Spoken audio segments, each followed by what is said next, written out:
नमस्कार साथियों, स्वागत है आप सबका हमारे चैनल में। आज हम बात करने जा रहे हैं लोक सेवा आयोग और राज्य लोक सेवा आयोग माने कि यूपीएससी एंड स्टेट पीसीएस, ये दोनों का इतिहास कैसा है, भारतीय संविधान में इसका कहाँ वर्णन किया गया है, इसके संरचना, इसके गठन और इसकी कार्यविधि, इसकी नियुक्ति से संबंधित डिटेल्स को हम देखने वाले हैं आज।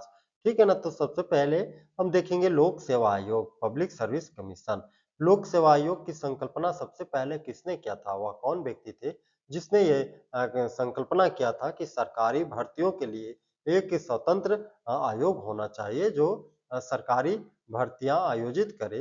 ग्रुप ए एवं ग्रुप बी माने कि ऑफिसर ग्रेड की नौकरियों के लिए एक आयोग हो जो स्वतंत्र आयोग हो। इसकी सबसे पहले संकल्पना करने वाले व्यक्ति कौन थे? तो व्यक्ति थे Lord Lee of Fareham. Lord Lee of Fareham नामक व्यक्ति थे। इसे इस आयोग का अध्यक्ष बनाया गया था। इसकी नियुक्ति की गई थी 1924 में। इस आयोग का गठन कब किया गया था? 1924 में। और इस आयोग का नाम क्या दिया गया था? तो ली आयोग। क्यों? क्योंकि जो अध्यक्ष थे, जिसने सबसे पहले यह संकल्पना किया था, उस व्यक्ति का नाम था Lord Lee of Fareham. Lord Lee of Fareham. Fareham जो था, इसी के नाम से इस आयोग का जो गठन किया गया था, इस आयोग का नाम रखा गया था ली आयोग। ठीक है। कब किया गया था इसका गठन? तो 1924 में। 1924 में ली आयोग का गठन किया गया था। ली आयोग का गठन क्यों किया था? इस आयोग का गठन का उद्देश्य था कि एक ऐसी संस्था, स्वतंत्र संस्था हो जो सरकारी भर्तियों को आयोजित करे और उन भर्तियों के माध्यम से ग्रुप ए और ग्रुप बी ऑफिसर ग्रेड के मतलब कि लोगों को चयनित करे देश सेवा के लिए। इसीलिए इस आयोग का गठन किया गया था। किसके सुझाव पर? तो ली आयोग के सुझाव पर यूपीएससी जैसी संस्था का गठन किया गया था। ठीक है। हम इसी के बारे में पूरे देखने वाले हैं आज कि इसका गठन, संविधान में कहाँ वर्णन और इसकी क्या संरचना है, इसकी नियुक्ति और कार्य प्रणाली किस प्रकार से, इसके बारे में हम पूरे तरह से देखने का काम करने वाले हैं। भारत में पहली बार इसका गठन कब किया गया था? भारत में पहली बार इसका गठन कब किया गया था? यूपीएससी का गठन सबसे पहले भारत में कब किया गया था? सवाल ये आता है, क्वेश्चंस आता है कि भारत में जो है यूपीएससी का गठन सबसे पहले कब किया गया था भाई? तो 1926 में किया गया था। कब किया गया था? 1926 में किया गया था। भारत में यूपीएससी का गठन 1926 में किया गया था। किस नाम से किया गया था? The federal public service commission, FPSC के नाम से किया गया था। यही इसी का नाम आगे चल के परिवर्तित हो जाता है और आगे चल के इसी का नाम यूपीएससी हो जाता है। UPSC union public service commission हो जाता है। फेडरल की जगह क्या हो जाता है? तो फेडरल मेरा संविधान जो है फेडरल नहीं है, इसलिए फेडरल के जगह पे यूनियन हमारा भारतीय संविधान है, तो फेडरल की जगह पे यूनियन कर दिया जाता है। यूनियन बोले तो यूपीएससी कर दिया जाता है। फेडरल हटा करके यूपीएससी कर दिया जाता है। एफपीएससी की जगह कब? 1926 के गठन के बाद आगे की धीरे-धीरे प्रक्रिया चलते रहती है, तो उसी प्रक्रिया के बीच में इसका नाम परिवर्तित कर दिया जाता है। अब देखते हैं कि संवैधानिक आधार इसका कहाँ पर है। भारतीय संविधान में आखिर यूपीएससी को कहाँ पे रखा गया है, कहाँ स्टैंड किया गया भारतीय संविधान में? तो इसका वर्णन किया गया भाग 14 में। भाग 14 में किसका वर्णन किया गया? यूपीएससी का वर्णन 14 में अनुच्छेद 315 से 323 के बीच में किया गया। 15, 5, 20 और 3, 23 बोले तो 8 अनुच्छेद, सिर्फ और सिर्फ 8 अनुच्छेद सिर्फ और सिर्फ किसके लिए है? तो यूपीएससी के लिए है। 315 कहता है यूपीएससी और स्टेट पीएससी होगा। ठीक है ना।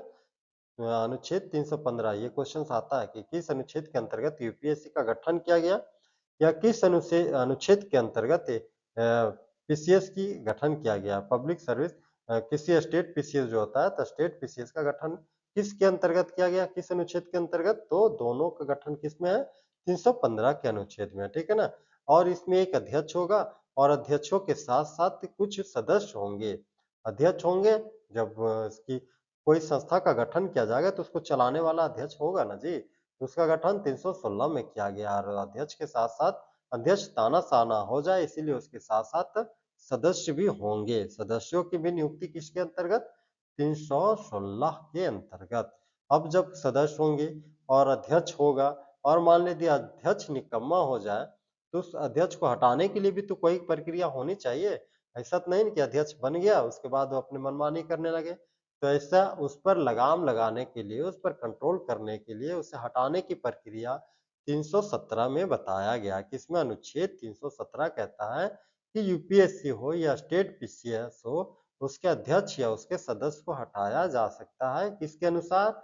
अनुच्छेद 317 के अनुसार। 320 कहता है कि यदि नहीं हटाया जाता है अध्यक्ष और उसके सदस्य लोग सही काम कर रहे हैं, तो उसका कौन सा काम होगा, उसका कार्य क्या होगा, उसका समाज के लिए किस प्रकार का कर्तव्य होगा, इसके बारे में अनुच्छेद 20 कहता है। अनुच्छेद 20 कहता है कि उस यूपीएससी के सदस्य या पीसीएस के सदस्यों का किस प्रकार का दायित्व होगा, किस प्रकार का कर्तव्य होगा, अनुच्छेद 20 कहता है। वो अनुच्छेद 20 ये के बाद कहता है कि अनुच्छेद 23 की वार्षिक रिपोर्ट अध्यक्ष और उसके सदस्यों की वार्षिक रिपोर्ट राष्ट्रपति के पास प्रतिवर्ष प्रतिवेदन करने की व्यवस्था होनी चाहिए। अनुच्छेद 323 कहता है, ठीक है। इस प्रकार हमने देखा कि भारतीय संविधान के अनुच्छेद 315 से 323 माने 8 अनुच्छेद, 5, 15, 5, 20 और 3 8 अनुच्छेद जो स्पेशल किसके लिए दिया गया है? यूपीएससी और स्टेट पीसीएस लोग के गठन, अध्यक्ष, हटाने की प्रक्रिया और उसके कर्तव्य, उसके क्या-क्या कार्य होंगे और वार्षिक रिपोर्ट वो किसको प्रदान करेगा, इसके बारे में डिटेल से भारतीय संविधान में दिया गया अधिकार है। किसमें? 315 से 323 के बीच में अनुच्छेद, ठीक है। और भाग 14 में, भाग 14 में है, ठीक है।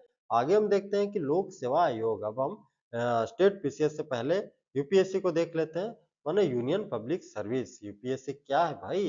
यूपीएससी क्या है? यूपीएससी एक वो ड्रीम गर्ल है जो सबको नसीब नहीं होता, हर पढ़ने वाले को नसीब नहीं होता है, लेकिन जो इसे चाहता है जी जान से उसे नसीब भी हो जाता है। तो यूपीएससी क्या है?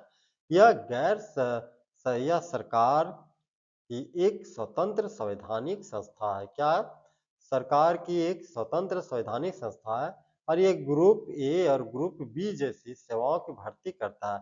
क्वेश्चन आया था 67 तो बीपीएससी में आया था कि यूपीएससी द्वारा सही आंसर करने के लिए कि यूपीएससी द्वारा ग्राम पंचायत माने ग्राम पंचायत के मुखिया का निर्वाचन, मुखिया का चुनाव कराया जाता है, यस या नो? इस टाइप से समझे कि यहाँ पे क्या था, कराया जाता है। उसकी भर्ती प्रक्रिया में क्या यूपीएससी ग्राम मुखिया का चुनाव करवाता है? तो नहीं, ये ग्रुप बी तक ही करवाता है। ग्रुप ए माने ऑफिसर ग्रेड की जॉब्स के लिए ग्रुप ए और ग्रुप बी की सेवाओं की भर्ती रिक्वायरमेंट करता है। कौन? यूपीएससी करता है। Group C, group D. अब कहेगा रेलवे ग्रुप डी की वैकेंसी क्या यूपीएससी कंडक्ट करती है? तो आपका आंसर होगा नो। ग्रुप डी के वैकेंसी कंडक्ट नहीं करते। किसकी करती है कंडक्ट? ग्रुप ए एवं ग्रुप बी की वैकेंसी को कंडक्ट करती कौन? यूपीएससी, ठीक है। और ये क्या है? स्वतंत्र एवं संवैधानिक संस्था है। संविधान में इसका वर्णन किया गया कितने अनुच्छेद में? 315 से 323 के अंतर्गत किया गया, ठीक है ना। यूपीएससी का गठन तो अभी मैंने जब अनुच्छेद पढ़ा था तो वहीं पे क्लियर कर लिया था कि इसमें एक अध्यक्ष होगा, अध्यक्षों के साथ साथ अन्य सदस्य होंगे और संविधान में इसकी संख्या तय नहीं की गई है। कभी ये 9 भी हो सकते हैं, कभी 11 हो सकते हैं। वर्तमान में 9 से 11 सदस्य हैं किसमें? यूपीएससी के सदस्य में, ठीक है। इसकी नियुक्ति कौन करता है भाई? सदस्यों की नियुक्ति कौन करता है? तो सदस्यों की नियुक्ति राष्ट्रपति करता है। अध्यक्ष और सभी सदस्यों की नियुक्ति, अध्यक्ष के साथ साथ सदस्यों की नियुक्ति, जितने भी सदस्य होते हैं उसकी नियुक्ति राष्ट्रपति द्वारा किया जाता है और ये कार्यकाल 65 वर्ष या 6 वर्ष जो भी पहले हो जाए उस कार्यकाल के दौरान वो अपने पद से सेवानिवृत्त हो जाता है। मान लीजिए कोई व्यक्ति 56 वर्ष में इसका अध्यक्ष बनता है और 6 साल होता है तो 56 और 6 कितना होता है? 6 5 6 6 12 62 वर्ष होता है। तो मतलब 65 वर्ष हुआ नहीं, लेकिन क्या बाहर निकल जाएगा? तो एग्जैक्टली निकल जाएगा क्योंकि वो 6 वर्ष सेवा दे चुका है। या तो फिर जो व्यक्ति 62 वर्ष में बनता है, 62 वर्ष में बनता है और उसको 6 वर्ष होनी चाहिए उसके लिए सेवा शर्त, लेकिन 6 वर्ष से पहले ही उसका 65 वर्ष पूरा हो जाता है। 62 वर्ष में बनता है और 3 साल में 65 वर्ष पूरा हो जाता है। तो इस स्थिति में वो क्या करेगा, 3 साल ही सेवा देगा किसको, यूपीएससी अध्यक्ष के रूप में, क्योंकि या तो 65 वर्ष या तो फिर 6 वर्ष का कंडीशन दिया गया, ठीक है। जो भी सब पहले होगा उस पहले के कंडीशन के अनुसार वो सेवा निवृत्त हो जाएगा। हटाने की प्रक्रिया हो सकता है, एकदम हो सकता है। जब निकम्मा यूपीएससी के अध्यक्ष होगा तो हटाने की भी प्रक्रिया रखना होगा। तो हटाने की प्रक्रिया, अध्यक्ष और सदस्यों को हटाने की प्रक्रिया राष्ट्रपति द्वारा है, लेकिन तभी वो हटा सकता है जब उसके अध्यक्ष या तो दुराचारी हो जाए, मिसबिहेवियर हो जाए, सुप्रीम कोर्ट द्वारा जांच की जाती है, और जब जांच की जाती है सुप्रीम कोर्ट द्वारा और सुप्रीम कोर्ट उसे पाता है कि मिसबिहेवियर हो गया है, दुराचारी हो गया है, या वो असमर्थ है अपने काम से, तभी वो व्यक्ति को क्या करता है, कैपेसिटी है या असमर्थ हो जाता है, तब इस स्थिति में उसे हटाया जाता है अध्यक्ष या सदस्यों को। किसके द्वारा, तो राष्ट्रपति के द्वारा। किसकी परामर्श से कह सकते हैं, किसकी जांच की अनिवार्यता के बाद, तो सुप्रीम कोर्ट के जांच प्रक्रिया पूर्ण होने के बाद ही हटा सकता है। इस प्रकार यूपीएससी के कार्य भी हो सकता है, एकदम है, क्योंकि यूपीएससी का 3 परीक्षाओं का निष्पादन करना होता है। ग्रुप ए और ग्रुप हमने भी पढ़ा था, उसी के अंतर्गत आईएएस, आईपीएस और तीसरा IFS, Indian administrative public, Indian public service और Indian forest, Indian foreign service. Forest is not foreign service, ठीक है। विदेश मंत्रालय के लिए सर्विस मिलता है, और प्रशासनिक पुलिस विभाग के लिए सर्विस मिलता है, और तीसरा दूसरा है जो कि अब डीसी वगैरह होते हैं तो आयुक्त के लिए सर्विस मिलता है, ठीक है ना। आईएएस, आईपीएस और आईएफएस, इसी को बोलते हैं आईएएस, आईपीएस और आईएफएस। 3 प्रकार की परीक्षाएं ये आयोजित करवाता है और 3 प्रकार के परीक्षाओं का निष्पादन करता है। सिविल सेवाओं में भर्ती का काम करता है, पदोन्नति और अनुशासन पर काम करने का काम करता है, भर्ती नियमों पर सरकार को हमेशा सलाह देता है, अपडेट करते रहता है। सरकार सलाह मानने के लिए बाध्य हमेशा नहीं होती है, बाध्य नहीं होती है। सरकार अपने हिसाब से सलाह माने या ना माने, सरकार पर निर्भर करती है। लेकिन यदि सरकार उस सलाह को नहीं मानती है तो उसको कारण बताना पड़ता है कि आपने मेरी सलाह को, यूपीएससी जब सलाह सरकार को देती है, सरकार नहीं मानता है, तो उसे कारण बताता है कि आपकी सलाह को इसलिए नहीं माना जा रहा है, और यदि पुनः यूपीएससी उस सलाह में करेक्शन करके भेजती है तो सरकार मानती ही है। अब देखते हैं राज्य लोक सेवा आयोग। यूपीएससी जिस प्रकार था उसी प्रकार से राज्य लोक सेवा आयोग है। इसका भी वर्णन किया गया अनुच्छेद 315 से 315 से लेकर के 324 के ही दरमियान, 315 से 324 के बीच में ही, 323 के बीच में ना, 323 के बीच में इसका भी वर्णन किया गया है। 323 के बीच में 8 अनुच्छेद हो गया, बिल्कुल 323 के बीच में इसका भी वर्णन किया गया है। किसका, राज्य लोक सेवा आयोग का। राज्य लोक सेवा आयोग क्या है, तो जैसे यूपीएससी था वैसे ही ये भी है, राज्यों के लिए सेवा है, और ये भी संवैधानिक संस्था है। ये भी भारतीय संविधान में इसका भी वर्णन किया है। ये राज्य सेवाओं के लिए एसडीएम, डीएसपी, स्टेट सर्विस की भर्ती करता है। एसडीएम वगैरह या डीएसपी वगैरह की भर्ती कौन करता है, तो करता है राज्य पब्लिक सेवा आयोग। राज्य पब्लिक सेवा आयोग द्वारा किया जाता है। राज्य लोक सेवा आयोग का गठन 1950 ईस्वी में किया गया था। यह हर राज्य में अनिवार्य है और अनुच्छेद 315 के अंतर्गत इसका वर्णन किया गया है। इसमें भी एक अध्यक्ष और अन्य सदस्य होंगे। अन्य कितने सदस्य होंगे, तो ये राज्य सरकार ही तय करती है कि स्टेट पीसीएस में कितनी सदस्य हो सकते हैं। कौन तय करता है, तो राज्य सरकार तय करती है, ठीक है ना।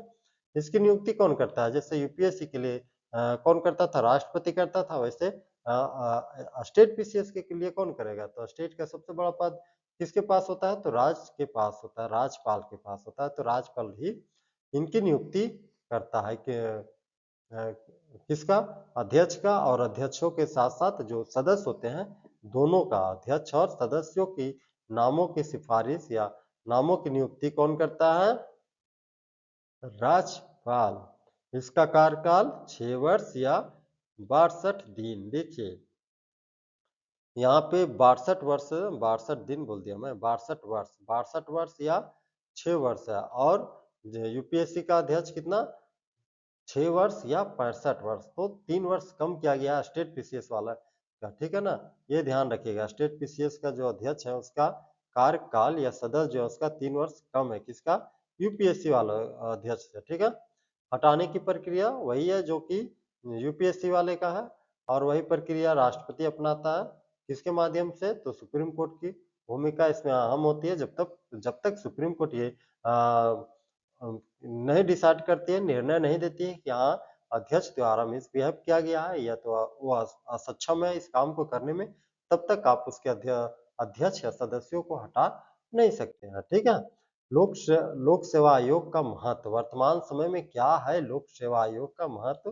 तो निष्पक्ष भर्तियां कराने का काम लोक सेवा आयोग का है। राजनीतिक हस्तक्षेप से सुरक्षा प्रदान करना, प्रशासनिक दक्षता माने प्रशासनिक एबिलिटी बनाए रखना और लोकतंत्र की मजबूती के लिए बहुत ही इम्पोर्टेंट है। बिना पीसीएस के योग्यता आधारित प्रशासन संभव नहीं है, क्योंकि एक इससे कुशल और योग्य पर्सन ही सेलेक्ट होकर के राज्य के लिए राज्य पब्लिक सेवा में या देश के लिए लोक सेवा आयोग द्वारा आयोजित एग्जाम पास करके वो देश सेवा या राष्ट्र सेवा के लिए योग्य होता है। इस प्रकार से पीसीएस और यूपीएससी योग्यता आधारित प्रशासन के लिए बहुत ही इम्पोर्टेंट संस्था है। तो आज हमने यूपीएससी का गठन और यूपीएससी से संबंधित जितने भी कार्य प्रणाली थे इसके बारे में चर्चा किया। अब मिलते हैं अगले वीडियो में, तब तक के लिए बने रहे हमारे वीडियो वीडियो से। मिलते हैं अगले वीडियो में। जय